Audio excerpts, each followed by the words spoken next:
Welcome back to my YouTube channel inspired by Prasanna. First of all అందరికీ thank you so much for watching my videos.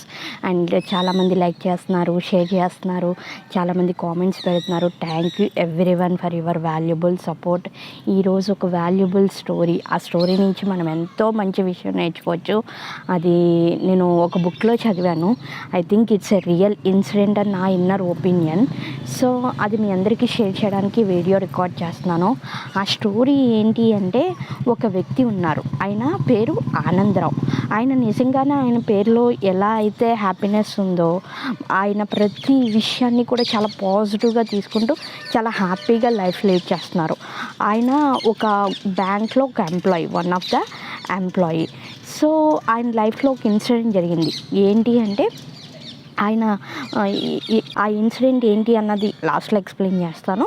ఆయన ప్రతి కస్టమర్స్తోని, ప్రతి ఒక్కరితోని చాలా ప్రేమగా, గౌరవించి, అభిమానంగా మాట్లాడడం, ప్రతి ఒక్కరితోని చాలా పాజిటివ్గా రియాక్ట్ అవ్వడం, అది చాలా ఆయనకి చాలా హ్యాపీనెస్ని, అట్ ది సేమ్ టైం ఆయనలో ఒక పాజిటివ్ ఎనర్జీని షేర్ చేస్తుంది. అలా జరుగుతున్న కొంతకాలం ఒకరోజు అనుకోకుండా బ్యాంక్లో దొంగలు పడితే అందరూ కూడా చాలా భయపడిపోయారు. ఈయన క్యాషియర్, సో క్యాష్ మొత్తం ఈయన దగ్గరే ఉంటుంది. సో అయితే ఆ క్యాష్ మొత్తం వాళ్ళు దొంగలు కాజేయడానికి చూస్తుంటే, ఈయన మాత్రం ఎలాగైనా వాళ్ళని అడ్డుకొని సంరక్షించాలి అని చెప్పేసి తన ప్రాణానికి కూడా కోల్పోవడానికి సిద్ధపడ్డాక ఏం చేశారంటే, ఆ దొండగుల మీద ఈయన అటాక్ చేశారు. చేసిన తర్వాత అనుకోకుండా ఆయన ఆ దొంగలు ఏదైతే ఉన్నారో ఆయన్ని గుండెల్లో బుల్లెట్ కాల్చేసి ఆ డబ్బు మొత్తం కూడా కాజేసి వెళ్ళిపోయారు. దొంగలు వెళ్ళిపోయిన తర్వాత పోలీసు వాళ్ళకి ఫోన్ చేస్తే అప్పుడు వాళ్ళు వచ్చి హాస్పిటల్ తీసుకెళ్ళి ట్రీట్మెంట్ చేయిస్తుంటే డాక్టర్ గారు పేషెంట్ని చూసి, ఈయనకి గుండెకి దగ్గరలోనే బుల్లెట్ తగిలింది, సో ఈయన తొందరగా చనిపోతారు, సో ఆపరేషన్ చేసిన ఉపయోగం ఉండదు అని చెప్పేసి నర్సు, డాక్టర్లు అందరూ కూడా ఫైనలైజ్ చేశారు. ఆ మాటలు ఆయన ఆ మత్తులో ప్రతి మాటని విన్న తర్వాత డాక్టర్ని ఆయన చెవి దగ్గరికి రమ్మని పిలిచి, నేను బతుకుతాను, నాపై నాకు విశ్వాసం ఉంది, నేను బతుకుతాననే నమ్మకంతో మీరు నాకు ట్రీట్మెంట్ చేయండి అని చెప్పేసి అన్నాడు.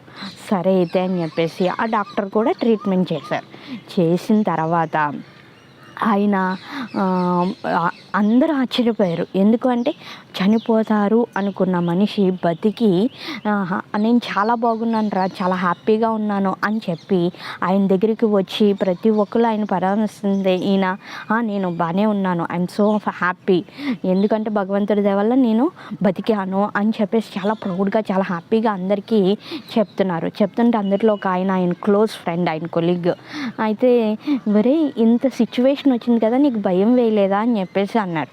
రోజంతా నువ్వు అలా ఎనర్జెటిక్గా, పాజిటివ్గా ఎట్లా ఉండగలుగుతున్నావు అని చెప్పేసి, ఏంటి ఆ సీక్రెట్ నాకు చెప్పవా అని అడిగితే ఆయన ఒకటే చెప్పాడు, రోజులో రెండు చాయిసెస్ ఉంటాయి. ఒకటి బాధపడుతూ కూర్చోవడం, రెండు ఆనందంగా జీవించడం.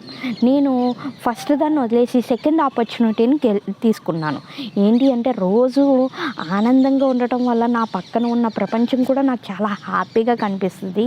ఆ హ్యాపీనెస్ నేను ఇంకొక 10 మందికి షేర్ చేస్తాను. దానివల్ల నాలో పాజిటివ్ హార్మోన్స్ రిలీజ్ అయ్యి నేను హెల్త్ పరంగా కానీ, మైండ్ పరంగా కానీ ప్రతిదీ కూడా చాలా ఈజీగా ట్యాకిల్ చేయగలుగుతాను.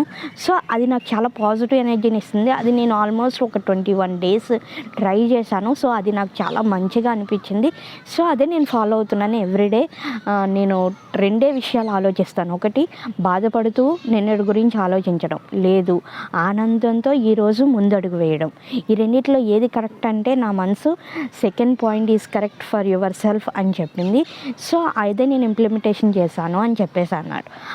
ఆ విషయం చెప్పిన తర్వాత నిజంగా ఆ స్టోరీ చదివిన తర్వాత నాకు కూడా అనిపించింది అన్నమాట. ఎందుకు అంటే, ఎప్పుడు గతాన్ని తలుచుకుంటూ బాధపడుతూ ఉండడం కాదు, ఏదైతే మనకు అవకాశం ఉందో, దేన్నైతే మనం హ్యాపీగా షేర్ చేసుకోగలం, ఆనందించగలం, మన చుట్టూ ఉన్న పరిస్థితులని ఆనందంగా ఉంచగలం అనేది ఆలోచించాలి. ఆలోచించాలి అని చెప్పి everyday is a new day అని చెప్పేసి నేను ఆ ఫార్ములా నా సెల్ఫ్కి అప్లై చేసుకొని నేను కూడా కొంచెంగా ఇంప్రూవ్మెంట్ అవుతున్నాను. అట్ ది సేమ్ టైం మీరందరూ కూడా ఇంప్రూవ్మెంట్ అవ్వాలి, మీరందరూ కూడా తెలుసుకోవాలి అని షేర్ చేస్తున్నాను. డెఫినెట్లీగా ప్రతి ఒక్కరికి షేర్ చేయండి. ఇది అందరికీ తెలియాల్సిన విషయం, ఎందుకంటే ఇప్పుడున్న లైఫ్లో షేర్ చేస్తున్నాను. డెఫినెట్లీగా ప్రతి ఒక్కరికి షేర్ చేయండి.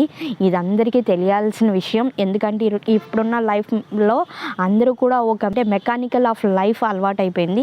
సో అందుకని అందరికీ తెలియాలి అని చెప్పి ఇలా వీడియో రికార్డ్ చేసి షేర్ చేస్తున్నాను. Thank you for watching. Thank you everyone.